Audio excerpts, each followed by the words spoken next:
as a content creator on YouTube, these guys, I'm already seeing why they're probably have a very good YouTube channel, a very large YouTube channel. Right off the bat, he hooked me. Like I was like, gosh, giant. I want to see how this story ends. Hey everybody, welcome to Hunter's Reaction. It's where I react to the hunting videos you guys send me. I don't watch a lot of hunting videos, so there's a lot of them I haven't seen. If you got any good ones you want me to react to, leave them in the comments below, and I'll try to react to some of them. This is going to be fun. So I left a post on the members only portion of this page, which is linked below if you want to become a member. It's only 99 cents to just send me a video that you guys think is really cool, that you think I would like, that I could share on the channel and react to it. And Tony Thorson, he left me a video that was done by the Deer Society. The Deer Society is a pretty large YouTube channel. I haven't immediately watched any of their things at all, but they have 195,000 subscribers, so I'm the only one that hasn't been watching them. And they have a video on their channel called Remembrance, and it has 308,000 views, which is a lot of views. I have not seen this video. It's 7 minutes and 50 seconds long, and I'm just going to play it for you guys, and we'll watch it together and see what we think about it. Stop it whenever I feel like I want to say something, and we can just listen. Here we go. Let's listen to it. Thing. Giant.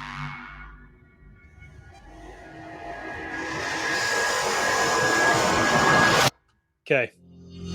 Pause. First thing, as a content creator on YouTube, these guys, I'm already seeing why they're probably have a very good YouTube channel, a very large YouTube channel. Right off the bat, he hooked me. Like I was like, gosh, giant. I want to see how this story ends. I'm not a fan of the videos that like show the kill shot in the very beginning, but I'm a fan of what these guys just did, where they grabbed my attention right off the bat, made me want to keep watching it by having some dramatic music, having this big giant buck, which looked like his body on that thing is real small, and then the guy picking up the muzzleloader. So.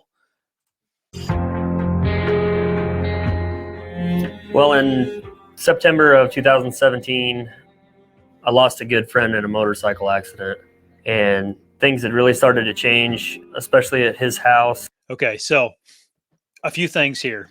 This is me nerding out on content creating.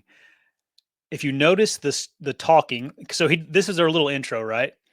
They're the talking about this telling the story of the deer played kind of through the intro of the video, and that's a mistake that a lot of YouTubers make that these guys did not make this time. Is a lot of YouTubers like get caught up on making some intro for their either YouTube channel, and it's detrimental to your performance of your video, because nobody wants to see a minute-long intro video. They just want to see the video start. They want to see the story being told. And whenever you have a long, drawn-out intro, it's not good. These guys, they got their Deer Society emblem in the background there. They did their intro, but the intro kind of overlaid with the audio from the story, which was really good. So I like this video so far. No one was around. It got quiet, and it really shook the community. I mean, he was friends with everybody. Everybody knew him. When Alex was living there, there was always noise and people in and out. I hardly ever even seen a deer on the property. This isn't a farm that I never would have even paid attention to. Just being a 40-acre open section primarily with a house on it, it was just pretty tough moving into the season that year. But since he passed and it's got quiet around the house, the deer have really keyed in on that, and we're going right through his driveway with nobody being there, no vehicles, no commotion. The deer were definitely starting to feel safe on that property. It's starting to get late in the year, December 28th, and guys are in and out of their stands twice a day, putting a lot of pressure on these deer. They're just getting pushed out of the normal food plots. They're being pushed out into these small pockets of cover where no one really thinks to go after them. And that's typically what I like to try to do this time of year, is I'll break off and go to those farms that nobody really thinks about, because a lot of times a good deer can get pushed into the area and be living in an isolated pocket. And even though this farm doesn't have a lot of cover, it still has the destination food. I decided that, hey, maybe now's a good time to go out and spend a little time and sit with Alex, just kind of clear my mind and, break off, do something different, think out of the box a little bit. So, what do you guys think about this? Like, typical scenario where a property got kind of forgotten about, doesn't look great for a deer hunter, and because of lack of pressure, there's a pile of deer in here. Especially during late season when this guy is hunting. Boy, it didn't even look like the same guy with that beard. Um, Looks like he's sitting in some of a barn too. Kind of cool. And I'm hoping that a big buck will be in one of these pockets and come in here to check it out. It's December 28th. It's actually warmed up a little bit. We got the wind out of the south now. I got in there a little bit late knowing that the deer were going to move late, just on the account that it had warmed up some. I got set up in this chicken coop. I got all phased up, got my camera gear set up. The wind was right in my face, sun shining in on me, and it was just a perfect spot to sit and clear your mind for the afternoon. I'd been set up for 20 or 30 minutes at this point. I noticed a few does getting up on the property across the road and starting to mill around a little bit. And just a few minutes later, I noticed another deer pop out. You can tell obviously instantly that it's a buck. He looked small in the body. He looked like he could be run down. Post rut like this, it's always hard to tell how old a buck is based on his body size. So I kind of sized him up real quick, and it's a nice buck, but I don't think it's anything that I'm really interested in at this point. He starts to dog some does around a little bit, and he ends up herding them right to the road, and they jump the fence and come right out across the middle of the gravel road. One thing I mentioned was pressure. It becomes pretty clear as this buck's coming across the road. You can see that there's a truck parked in the fence line behind him, and that's just another prime example. There was someone over there on that farm putting pressure on the farm. That buck felt uncomfortable being there. He decided to come to a farm where he knew there was no pressure. No one had ever hunted there. No one had ever bothered him. He decided I was just going to walk right across the road, get a bite to eat, mind my own business. No one will bother me. The buck disappears in the CRP. He's gone over the hill for a little while. I don't know if he's coming my direction, if he's going to a different farm. 5-10 minutes goes by, and sure enough, I look back out in the field, and here comes one of the does. He's right behind her, still dogging this doe actively. In my area, the doe density, in my opinion, is extremely high. I feel like these bucks almost never stop rutting. He's real thin, so again, it's hard to judge him based on his body size because he's still rutting. I mean, we're coming into January and this deer is still actively chasing does, so I know that he's not going to be in peak physical condition.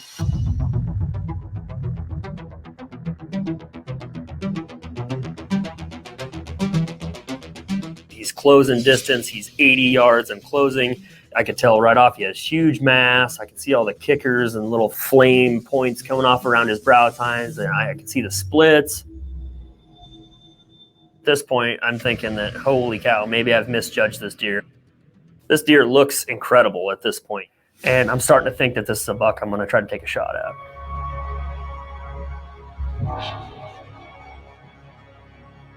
As the buck's closing distance, I can hear tires on the gravel road.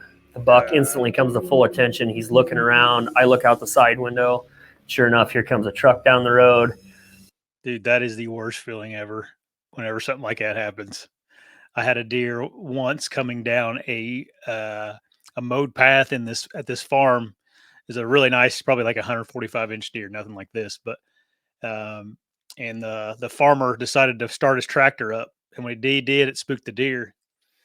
And then like 20 minutes later, he turned the tractor off. And I'm like, what the heck, And after I got done hunting, I went up to my truck, and he was up by the barn, and he came down and talked to me, and he's like, yeah, I had the old Ford in the barn there. I wanted to start it up, haven't started it up for a while, just started her up, then let it run, and still running good. I'm like, yeah. I'm like, could you have picked a worse time to start your old tractor just to let it run? The buck is just full statue mode, trying not to move, hoping he doesn't get noticed. And I'm thinking if this guy touches the brakes, it's all over.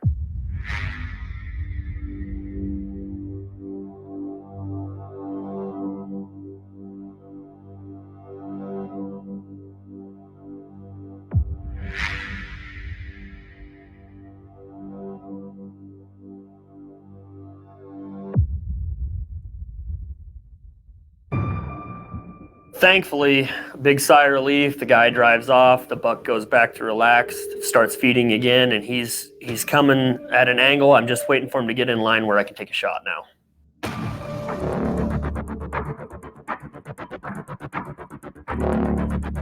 This is a really good, this B-roll he has of himself trying to get this deer on film and get his muzzleloader up. This is a very good example of how difficult and frustrating self-filming can be. Now, granted, now he's in this little chicken coop, so he has a lot of cover.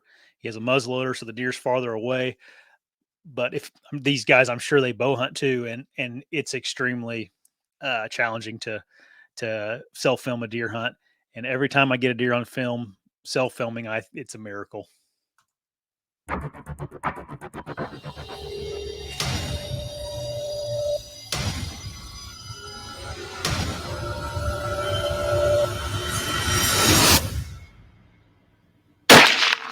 Oh, smoked him. Gone.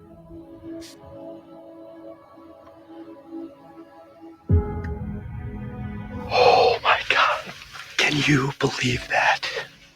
I think I hit him real good. Whew, big old mule kick. Self-filming, 3 cameras. In a dilapidated old barn. High pressure deer. Food source that has no pressure on it at all. This farm does not get hunted. It's completely overlooked. It's just a farm section of crop with this old building site. And that buck came across the road because he knew he was safe. He came over here to get something to eat. Followed his doe over here. Whew, I could not be happier. That's my buddy Alex. He's with me tonight. He wanted me to get one. This is his farm. He was killed this summer in a motorcycle accident. That's for him. That one's for Alex. That one's for you, buddy. Thank you so much.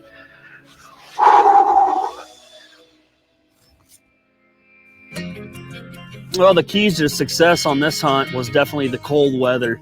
Cold weather moved in about a week ago. About 15 degrees when I harvested this buck. But when it gets cold, these deer have to eat. They have to hit a food source.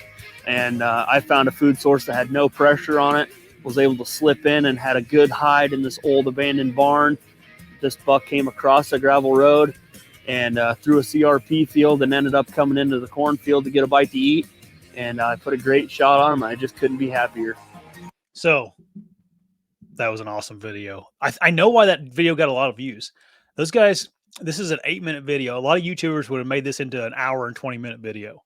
And it just doesn't need to be that way. This was like the perfect amount of time. He told a great story.